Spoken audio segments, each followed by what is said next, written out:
सपने वो नहीं होते जो हम सोते हुए देखते हैं। सपने वो होते हैं जो हम जागते हुए देखते हैं। जी हाँ, आज आपको एक छोटी सी कहानी सुनाते हैं। एक राजा था जो बहुत ही मेहनती, बहुत ही ईमानदार और हमेशा अपनी प्रजा की भलाई और खुशहाली के बारे में सोचता था। वो एक दिन शाम को अपने राज्य का भ्रमण करने के लिए निकला। उसके राज्य में एक बहुत ही आलसी व्यक्ति था। वो इतना अपने आलस्य के कारण ही वो बहुत गरीब था, क्योंकि उसका कुछ भी करने का मन नहीं होता था।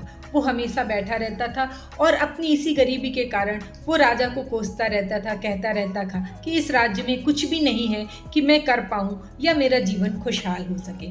राजा हर जगह भ्रमण करते करते उस व्यक्ति के पास पहुंचा, जो उसकी टूटी फूटी झोपड़ी थी वहां पे पहुंचा और उन्होंने उससे पूछा क्या हाल है। तो उसने अपना दुखड़ा रोना शुरू कर दिया और कहा कि मैं तो इस राज्य में बिल्कुल भी खुशहाल नहीं हूँ, क्योंकि यहाँ करने के लिए मुझे कुछ भी नहीं है। मुझे अच्छा काम नहीं मिलता, मेरे पास पैसे नहीं है और मैं बहुत ही गरीबी में, आप मेरी स्थिति देखिए, मैं कितना फटेहाल हूँ। कभी कभी तो हमारे पास एक वक्त का भोजन भी नहीं रहता है। राजा ने कहा ठीक है, तुम आज शाम को जैसे ही सूर्यास्त होने के पहले मेरे दरबार में आ जाना और वहाँ से सोना चांदी जितना जो कुछ भी तुम भर के ले जा सकते हो ले जाना। तुम्हारा जीवन खुशहाल हो जाएगा। वो तो बहुत खुश हुआ, क्योंकि उसे सुबह सुबह इतनी अच्छी खुशखबरी मिली थी।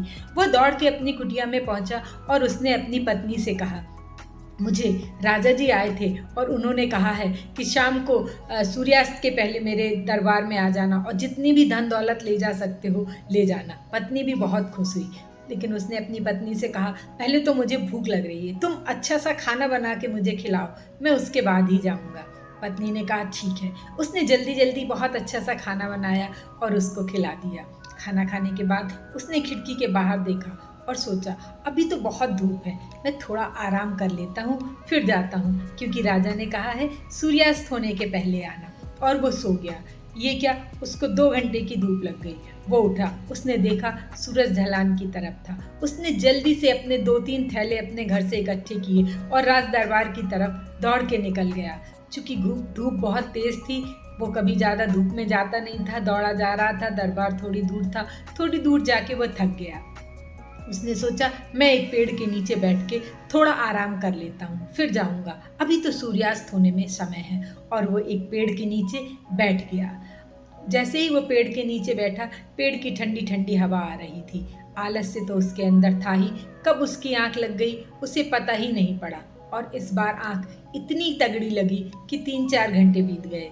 जब उसकी आंख खुली तो देखा सूर्यास्त हो चला था। फिर भी वो थैले लेके दौड़ के राज दरबार की ओर भागा। भागते भागते जब वो राज दरबार के सामने तक पहुंचा, जब तक सूर्यास्त हो चुका था और राज दरबार के दरवाजे बंद हो चुके थे।